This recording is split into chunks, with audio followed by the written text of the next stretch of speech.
Have you ever noticed how everything in life is balanced by two opposite forces? We have day and night, order and chaos, love and hate, and the list goes on. Each of them is fundamental to the other component. We can't inhale without exhaling, there is no light without dark, and we can't work without resting. In the same way, every species on planet Earth has a male and female counterpart. But today, we aren't going to talk about the biological differences of each gender. Instead, we are focusing on the masculine and feminine energies that exist in nature. People might assume that women only harbor feminine energy, while men have masculine energy only. That isn't true. Each and every one of them has some proportion of both energies.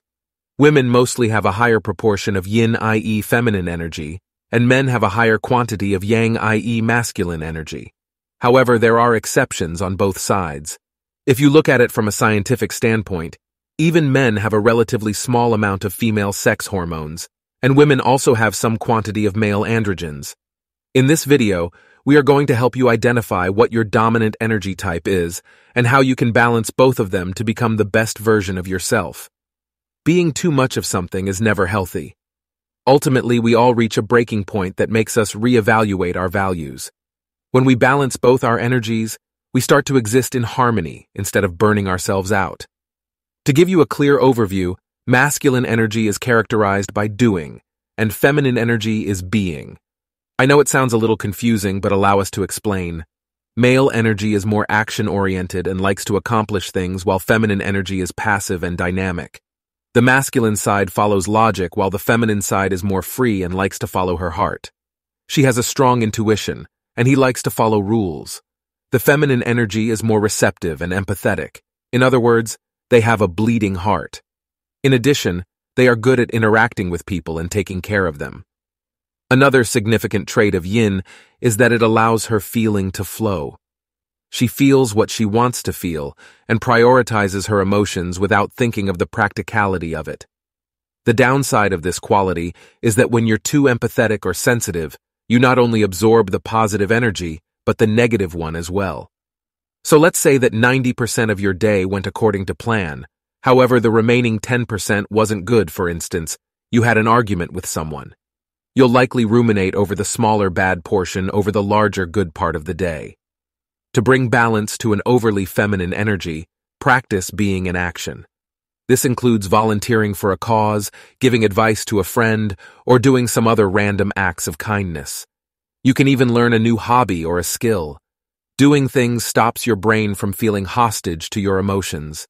In addition, make sure to meditate, journal, and take out time for your feelings. Now let's talk about masculine energy. Yang or masculine energy tends to be assertive and extroverted. This means that you like challenges and adventures and have a great problem-solving brain. In addition, you have big dreams that you want to turn into reality. Having a greater yang energy also translates to being a natural leader. A natural leader is wired to organize the masses while putting his own needs or preferences behind him.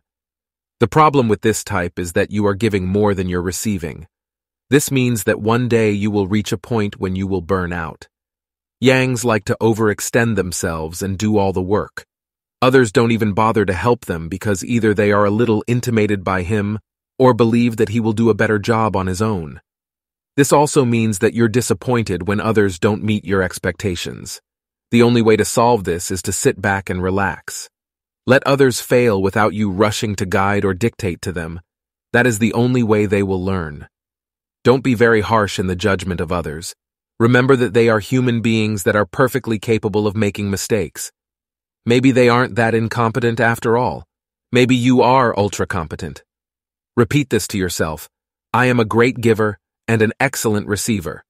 That's it for today, folks. So what is your dominant energy? Let us know in the comments. Hope you enjoyed the video, and if you do, subscribe and like our channel to see more self-growth videos. You are an alchemist. Make gold of that.